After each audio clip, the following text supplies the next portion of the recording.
Hi, this is Zafu from Raid Leader Exchange, and today we're going to be talking about something that all guilds are now going to have to contend with over the next few months, and that is the content drought. We've recently had the Dragonflight announcement, and while there's plenty of things in there to get excited about, particularly as a raid leader struggling to retain players through some of the more convoluted systems in BFA and Shadowlands, there are also some drawbacks and some things that I think we as raid leaders need to be paying close attention to. The first and probably most obvious thing is that Dragonflight is still a long way away. We are just getting in our teeth into Sepulchre of the First One's progress if you're in sort of average mythic raiding guild, but do remember that we didn't see any gameplay footage at all. We were still very much in the kind of early concept phases for some of the zones, and we didn't get a lot of details about fleshed out systems or talent trees and things like that. What this indicates is that Dragonflight is still quite a way away, potentially Q1 2023, giving us a full 9, 10, maybe even 11 months before we are experiencing some new content. So what does this mean for raid leaders? What are the risks here? Well, let's be honest, the main risk is attrition. You could be losing players throughout this period, and what can quite often start with 1 or 2 players leaving can impact your raid team, and then as a result, more and more people leave as they become dissatisfied with the rate of either progress or, more likely, the efficiency of your reclears. So, there are also some other particular pain points coming up. First of all, we've got the summer months. Any raid leader who has been raid leading for a number of years will tell you that the summer is a difficult time for guilds. You are less likely to have players to recruit from as more people go on holiday or spend time outdoors, if you can believe that. But also, players in your team like to take holidays and things like that. So you've just got to be aware that that period is coming up. The other danger spot, as much as it is very exciting, is the Wrath of the Lich King Classic launch, which is coming at some point this year. We can assume sort of October, November time. Now, while I'm sure a lot of people are very excited to play Wrath of the Lich King, it can wreak havoc on a team looking to retain engagement and keep players playing a game that, quite frankly, they completed months ago. So, you need to have a plan in place for that as well, particularly if there's a number of people in your guild that are really going to be getting involved with Wrath Classic. So, the first thing you need to do as a raid leader is identify those pain points. Take a look at your roster. You've probably got between 23 and 27 players if you're a mythic raid leader. Look through that roster and establish who could you lose for 3 weeks without it impacting the team, and who are your key players, the ones that really, if they weren't there, things would go bad. That's normally your tanks, normally your healing team, and quite often it's you as the raid leader as well. But there might be others, there might be players who undertake certain roles on certain fights, or maybe some players that just really carry on certain parts of your reclear that you need to think about as well.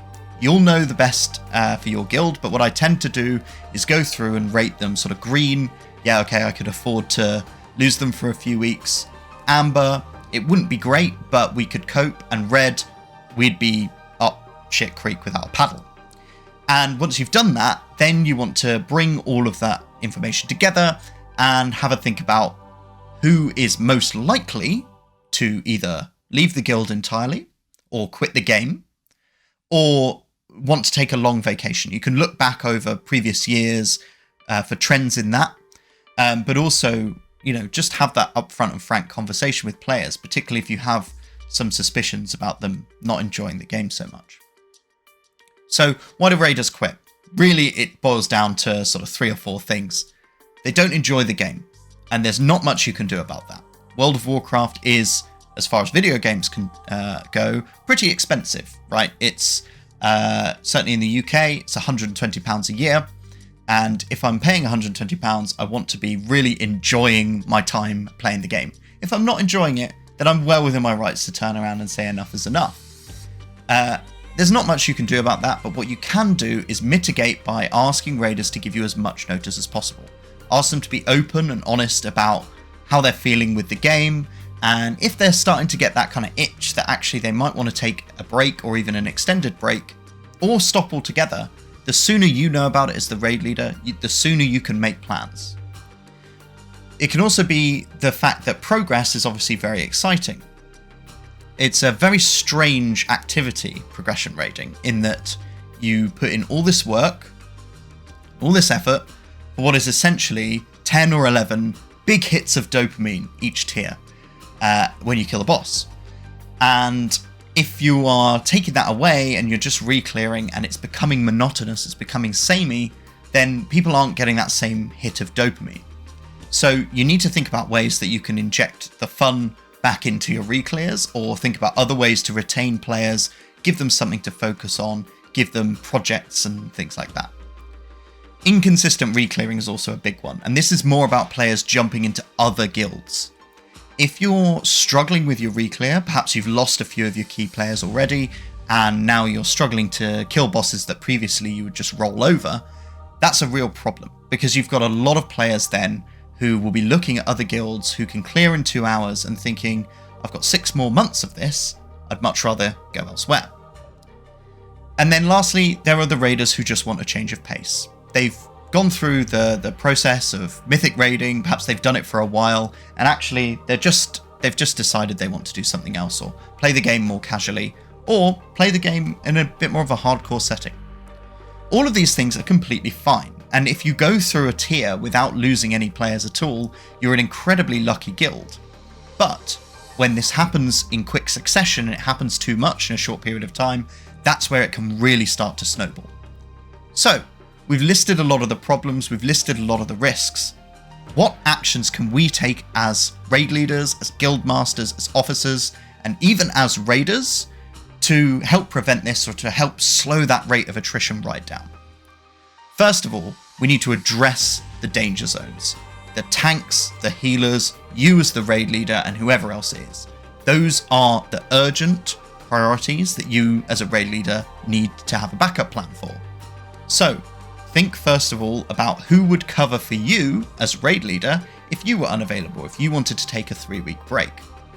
Now, there's probably a candidate in your guild who is pretty good at calling the shots, but are they aware of how to put together a roster in your guild, or work with different players, or some of the more difficult or nuanced things about your loot council, for example?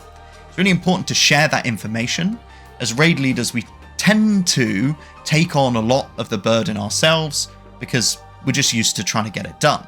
But that's a real danger if the guild is relying on you to do things week in, week out, and you as a raid leader need a break before the next expansion.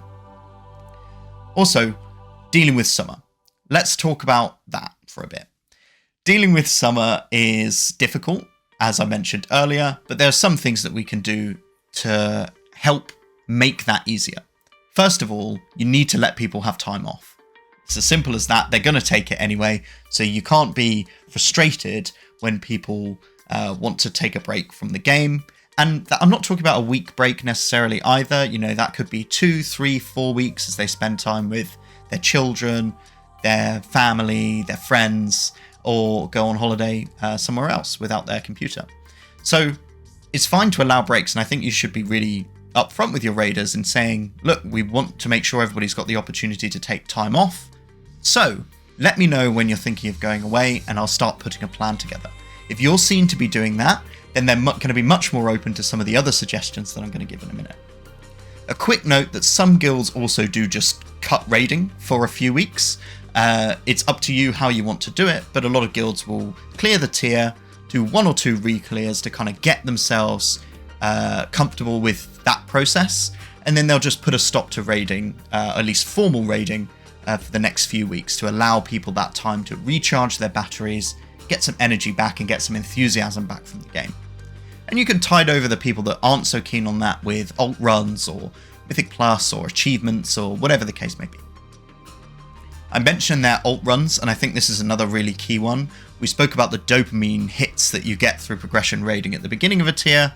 If you're running an alt raid, that's another sort of project that someone can work towards finishing and can enjoy. And they will get that same, or maybe slightly less, but they'll certainly get a sense of satisfaction from clearing those tiers. Now, we also need to talk about how to set those alt raids up, because quite frankly, as a raid leader, you've put all the effort in progress. You might have been sort of handling a lot of the re-clear stuff. The last thing you want to do is add another raid to your schedule. So think about some of your most engaged players, the people who really contributed to the guild during progress. That could be an officer, but it might be a very engaged raider who's keen to help out and do more. There's opportunity there to give them some responsibility. Ask them to organise the alt raid, explain to them the importance. You know, it's a valuable place for us testing out new classes for the next expansion or for people wanting to change mains. But it's also a great way to test out trials in an environment where they might actually have to undertake some of those progression style activities rather than just a full re-clear of the raid in a couple of hours. We also want to think about Season 4, so this is going to be, hopefully, a reasonably new and exciting piece of content that raiders can look forward to. What we haven't had confirmation, at least at the time of recording, is whether or not this applies to mythic difficulty raids. If it does, that could be brilliant, because that means that each week you're doing something a bit different. It breaks up the monotony. But if, for example, they only announce this for normal and LFR, then we're going to be in a situation where really it doesn't add much value to a mythic raiding team. Now, we spoke at the beginning of the video about Wrath of the Lich King launch, and this is kind of a kiss-curse situation. Wrath of the Lich King will probably reignite some players' interest in the game. It'll mean that they're around a lot more in the Discord, things like that. But there is a drawback here. And that drawback is that certainly over the first week or two of Wrath of the Lich King, when people are fully invested in their characters on those servers, it's going to be a struggle to get people to attend raids and, probably more importantly, attend raids and actually care, you know, actually engage with the content. So think about some ways that you can prepare for that. One of the things we did with Burning Crusade launch, and trust me, we learnt this the hard way after going through Classic, is we put one raid at the end of a reset, the next raid at the beginning of the following reset, and then we didn't do another raid until the end of the reset after that. So we're giving people 12 full days of no raids, no evening commitments, if they want to really go ham in Burning Crusade, or in this case, Wrath of the Lich King. So have a think about that. There's other ways as well. You know, perhaps you do take a week or two just off raiding at that point if you've got a lot of players looking to play the game, or perhaps you come to some sort of compromise with the people doing the Wrath raids, such as we're not going to extend past one evening a week on re-clear. Lastly, and I touched on this before, as a raid leader, you need to be taking a break. It's not just about recharging your batteries, although that is really important. There's a lot of work that's going to have to happen in Dragonflight, and so you need the opportunity to step away from the game briefly, just to make sure that you're fully engaged when it comes to it. But you've also got some strategy to think about. It's very unusual for a guild to go tier to tier without wanting to improve its world rank, or perhaps improve the way that it handles loot or deals with trials, or, you know, re-clears raids even. All of these things require changes. I don't know who said it, but the quote always is, doing the same thing over and over again and expecting different results is the definition of insanity. And that is absolutely true. If you're wanting to push more world ranks, if you're wanting to get better, if you're wanting to change how your guild operates in some way, you need time to step back and look at the big picture and think how you can implement that and how it's going to impact the players in your team. If you can step back and think about those things, then you're going to be able to deliver a really clear message going into the start of Dragonflight. You'll be able to explain the policies, you'll be able to design how you're going to run the guild going forward. I'm not saying that just needs to be you as well. You can engage with a lot of other players, and it's a really great opportunity during the longer content droughts to really think about where your guild is and what direction you want to take it in the next expansion, and how you're going to get there. The last thing I will touch on, which isn't strictly to do with the content drought, but it's more at the end of it, is the pre-patch for the expansion brings back a lot of players. Players who have been out of the game for a while or been frustrated with the systems in BFA and Shadowlands who want to come back and give Dragonflight a try. And I actually think this is going to be even more the case this time around, given the nature of the expansion. So there's going to be this great pool of players who have a lot of previous experience but don't yet have a guild. If you are looking for players for the next tier, or you've got some weak spots, be prepared to capitalize on that pre-patch to find those players before other guilds do.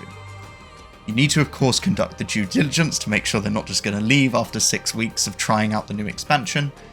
But you can look at WoW Progress for past precedent on this, and you can even just ask those candidates about it. So that is something to almost look forward to at the end of what could be quite a significant content drought. Thanks for watching. I appreciate this was quite a long video. We had a lot of different things to cover. If you found it helpful, please do like the video, subscribe to the channel. And of course, if you've got any questions or if you've got any things that you'd like us to cover in a future video, let me know in the comments below or on the Raid Leader Exchange Discord server, where we discuss all aspects of running a raid team, strategizing for different bosses, and share useful resources for raid and guild leaders. So feel free to check it out, and I will put a link in the description for that as well. Thanks for watching, take care, and I'll see you again soon.